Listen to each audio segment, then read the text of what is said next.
What is going on, everyone, and welcome back to another episode for our MLB outlooks for the 2025 Major League Baseball season. Today we have the San Diego Padres. Last year the Padres finished in a wild card spot 93-69. They would end up losing to the Dodgers in the NLDS in a series that they had complete control of, but eventually blew it. The offense kind of just disappeared. The pitching, however, was really decent. 93-69 record. They were 5 games back of the Dodgers. And how did they improve this offseason? Honestly, I don't think they did enough. Looking at their free agent tracker, they did lose a lot of key guys.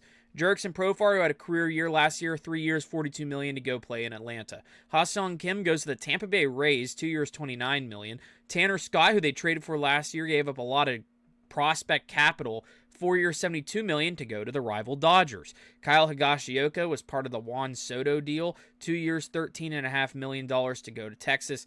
Donovan Solano makes the jump to the Mariners, 1 year, $3.5 million. Martin Perez, who they traded for from Pittsburgh last year, 1 year, $5 million to go start with the White Sox. Elias Diaz goes to the Padres. He stays there, 1 year, $3.5 million. Nick Ahmed to the Texas Rangers on a minor league contract, and Dave Peralta is still out there. Let's take a look at the lineup. So taking a look at the offense that is projected for opening day, it goes a bit like this. Luis Arias, who had trade rumors, they keep him. Fernando Tatis Jr., Jackson Merrill, Manny Machado, Jake Cronenworth, Xander Bogaerts, Jose Iglesias, who they just picked up on a non-roster invitee type of deal. I think he will be making the team.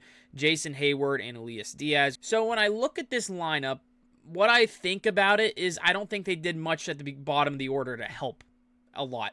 They didn't really replace a Ha-Seong Kim the best way possible. They didn't really replace a Jurickson Profar the best way possible. What you did to replace those guys is a non-roster invitee in Jose Iglesias. He's going to be now the DH. Xander Bogaerts will be playing short, Cronenworth at second base. And then Jason Hayward is practically your replacement for a Jurickson Profar. Can Jason Hayward put up the same numbers or close to what Jurickson Profar did last year? I don't think it's going to come close. He is projected a 683 OPS, a 94 WRC+, a .6 WAR. That is not Jurickson Profar numbers of last year. Jose Iglesias, he's not going to do what Kim's done, especially at DH or even shortstop if he gets to play there a lot. 668 projected OPS, 90 WRC+, a .7 WAR. Elias Diaz is just a solid, he's going to be okay. That's basic catcher. I don't really like the OPS, but honestly, with the catching depth that they had with Higashioka and all that, I would have much rather had Kyle Higashioka stay there than an Elias Diaz. But when I look at this Padres lineup, the bottom of the order does scare me a lot. However, what will carry this team is the top of the order.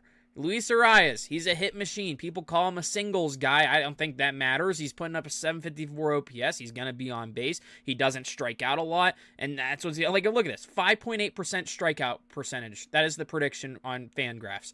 I think in this whole series, this is the lowest strikeout percentage we've seen so far.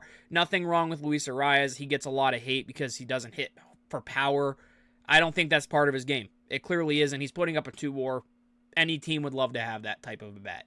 Fernando Tatis, however, I am projecting a massive year out of a 5.8 projected WAR, 873 projected OPS. They also only have him striking out at 21% clip. I think that's around where he will be.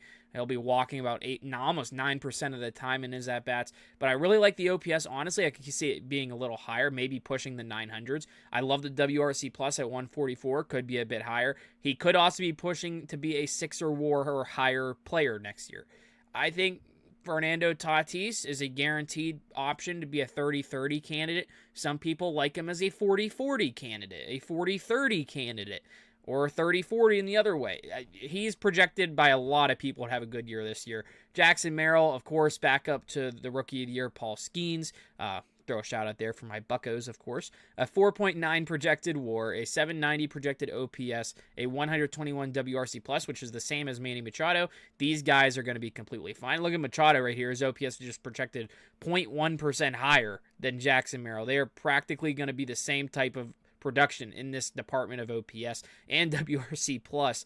In the WAR department, though, they really like Jackson Merrill, 0.9% higher than Machado. Cronenworth will be fine. Bogaerts will be fine. But it's just the bottom of the order that scares me. Let's get into this rotation. So taking a look at the Padres rotation, it goes like this. Dylan Cease, Michael King, Yu Darvish, Nick Pivetta, who they just brought in, and Steven Kulik, who is a Role 5 guy from Seattle. I think this is a guy you needed to replace. The Padres were all in on Roki Sasaki. It doesn't work out. The Dodgers take him from them.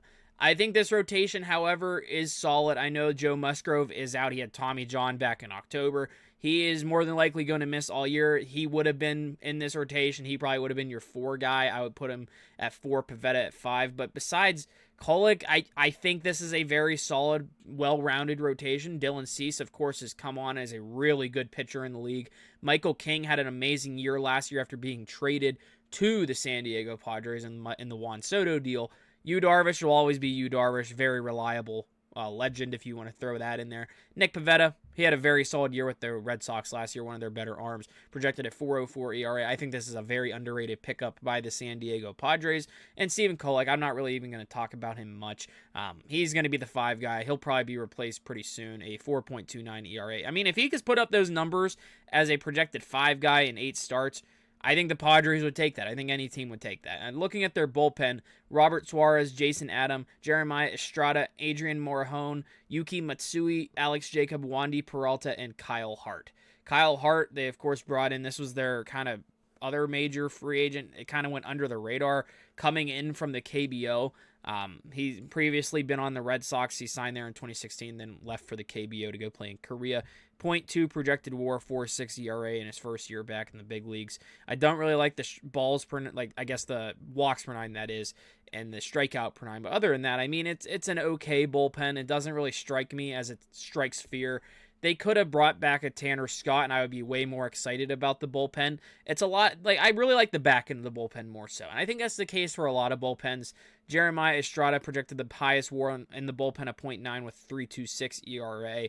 Jason Adam, a 0.8 with a 3.34 ERA projection. And Robert Suarez, the primary closer, a 0.7 WAR projection and 3.65 ERA. So overall, those are my thoughts on the San Diego Padres. I think they will be a playoff team. They'll probably be in the wild card hunt.